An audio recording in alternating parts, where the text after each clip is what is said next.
अभी तक मैं जो बात कहता था और कई बार मैंने उसको साबित भी किया है कि उत्तर प्रदेश में कानून व्यवस्था सत्ता की चौखटों पे दम तोड़ चुकी है।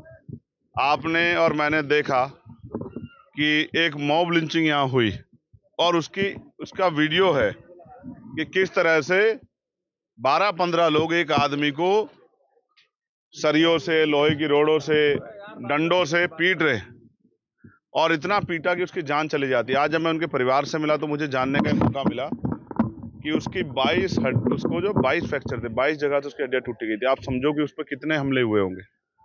और फिर उसको न्याय देने की बजाय जो लोग नामजद हुए उनको गिरफ्तार करने की बजाय अभी 6 से ज्यादा लोग जो हैं जो खुले घूम रहे हैं, अपनी दुकानों पे काम कर रहे हैं, लेकिन पुलिस ने उनको गिरफ्तार नहीं किया। जो कि पुलिस ने, आप समझिए, सरकार में अगर किसी मुसलमान के साथ मॉब लिंचिंग हो या दलित के साथ या पिछड़े वर्ग के साथ, आदिवासी वर्ग के साथ मॉब लिंचिंग हो और पुलिस तत्काल कार्रवाई करे तो कार्रवाई आप समझिए इतनी जेन्युइन होगी कि सब कुछ जांच परख के किया जाएगा, किसी का भी नाम फालतू ना हो जाए।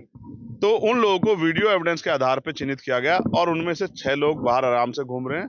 उल्टा 11 दिन बाद इन्हीं के परिवार पे के 7 लोगों पे मुकदमा दर्ज कर दिया गया कि भाई ये लोग उसके साथ शामिल थे, जबकि सच ये है कि ये लोग अपने अपने कामों पे अपने अपने घर थे, ये वहां थे भी नहीं। तो मैंने यहाँ के कप्तान साहब से ये मांग की है कि वो घटना को दोबारा चेक कराएं। हो सकता है इनके साथ चंद्रशेखर आजाद भी वहां हो, और अगर चंद्रशेखर आजाद भी उनकी नजरों में, यहाँ की सत्ता के लोगों की नजरों में आ जाए कि वो भी थे, तो एक मुकदमा दर्ज चंद्रशेखर आजाद पे भी इनके साथ कर दे, सप्लीमेंट्री लगा के। और जब इनको जेल भेजना हो तो मुझे बता दे, मैं भी इनके साथ जेल चलूंगा। क्योंकि अगर आप न्याय नहीं दे सकते और इस वर्दी का की गरिमा को भी नहीं बचा सकते तो आपको कुर्सी पे बैठने का कोई अधिकार नहीं।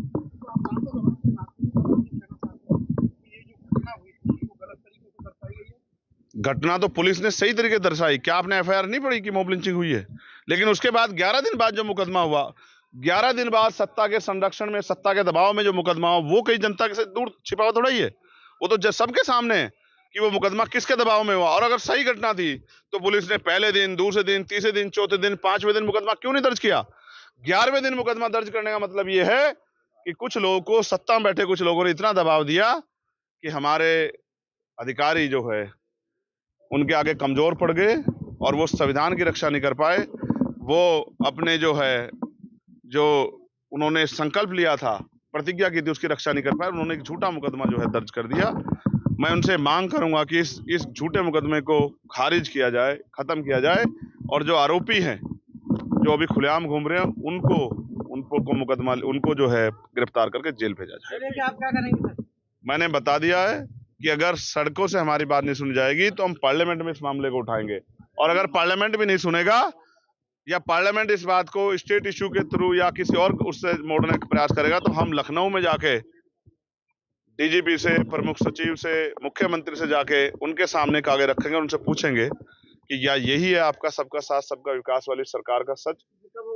ये बहुत जल्द होगा। आप अपने आप देखना है कि बहुत जल्द आपको होता दिखाई देगा, क्योंकि लोगों को मरने के लिए नहीं छोड़ सकते हैं। एक और ऐसा ही केस जो है घटना, वो मलखान सिंह की भी जो है बताई जा रही। आप ये देखो, भीड़ को अगर छूट दी जाएगी तो ऐसे तो कल कोई पकड़ के मुझे भी पीट पीट के मार देगा, क्योंकि मैं तो बहुत लोगों की आंखों में किरकिरी हो गया हूँ। जब मैं अन्याय के खिलाफ आवाज उठाता हूँ दमदार तरीके से, तो जो लोग अन्याय करते हैं उनको जेल जाना पड़ता है, उन पर मुसीबतें आती है, तो वो तो किसी दिन भीड़ से पकड़ के मेरी भी पीट के हत्या कर देंगे।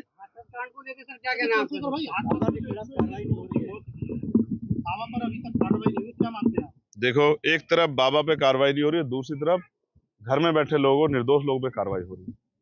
पहली बात तो ये पुलिस और प्रशासन का फेलियर था, जिसको किसी भी कीमत पे भुलाया नहीं जा सकता। इतनी बड़ी भीड़ इकट्ठा हो रही है तो एलआईयू क्या कर रही थी, इंटेलिजेंस क्या कर रही थी?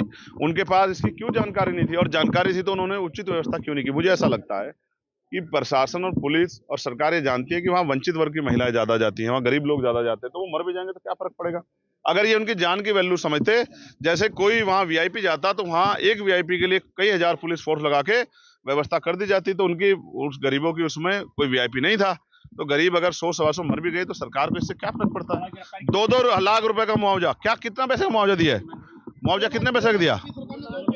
तो ये बताओ, एक आदमी की जान की कीमत 4 लाख रुपए होगी सरकार के नजर में।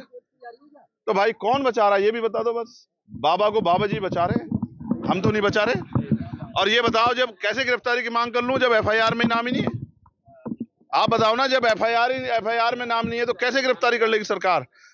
लेकिन यहाँ तो झूठी एफआईआर भी हो रही है। यही मैं आपको सच बता रहा हूँ। मैं जाऊंगा, पीड़ित परिवार से मिलूंगा और मैं मुख्यमंत्री जी से और प्रधानमंत्री से मांग करता हूँ। वो तो बहुत धार्मिक लोग हैं, ये तो सिर्फ धर्म के लिए गए थे, भोले बाबा का के उसमें गए थे सत्संग में, कि भाई इनकी जिंदगी अच्छी हो जाए, इनकी गरीबी, बेबसी, लाचारी, बीमारी खत्म हो जाए।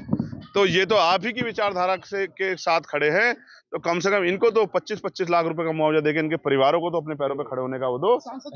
अगर आप ऐसा नहीं करते तो ये भी माना जाए कि आप ये जो धर्म की बात करते हो ये अपनी राजनीति के हिसाब से करते हो। क्या लगता है कि औरंगजेब के परिवार पर प्रेशर बनाना चाहिए? अगर धार्मिक आयोजन हुए, लोग मरे तो प्रदेश सरकार को जिम्मेदारी लेनी चाहिए। बिल्कुल जिम्मेदार लेनी चाहिए, बिल्कुल जिम्मेदार लेनी चाहिए। अब तो अभी देखिए कावड़ का त्योहार आ रहा है, धार्मिक आयोजन आप कराएंगे पूरी व्यवस्था से, तो धार्मिक आयोजन आपकी सरकार और आपके विचार में तो बहुत मेल है। तो इसलिए मैं सरकार से कहूंगा कि वो इनको गरीब, दलित, पिछड़े वर्ग की महिलाएं समझ के, गरीब परिवारों की महिलाएं समझ के इनके साथ खिलवाड़ ना करें और कम से कम 25-25 लाख रुपए का मुआवजा इन परिवारों को दें। क्या लगता है औरंगजेब के? और मैंने उसमें अपनी बात रखी है। मैंने कहा है कि उन पे सख्त से सख्त कार्रवाई की जाए, उसकी जांच हो, सीबीआई जांच। और मैं आप सोचो, किसी की भी हत्या हो सकती है आज देश में, जिस तरह कानून व्यवस्था है किसी की भी हत्या हो सकती है, कोई है सलामत नहीं है। और मैं तो आपके सामने खड़ा हूं, आज 1 साल हुआ है, मेरी भी हत्या होगी होती, 4 गोली मेरे ऊपर चली थी। कानून व्यवस्था उत्तर प्रदेश में ऐसी ही है। मैं क्या कह रहा हूं, अब मैं असुरक्षित या सुरक्षित, मैं जनता के बारे में सोच रहा हूं।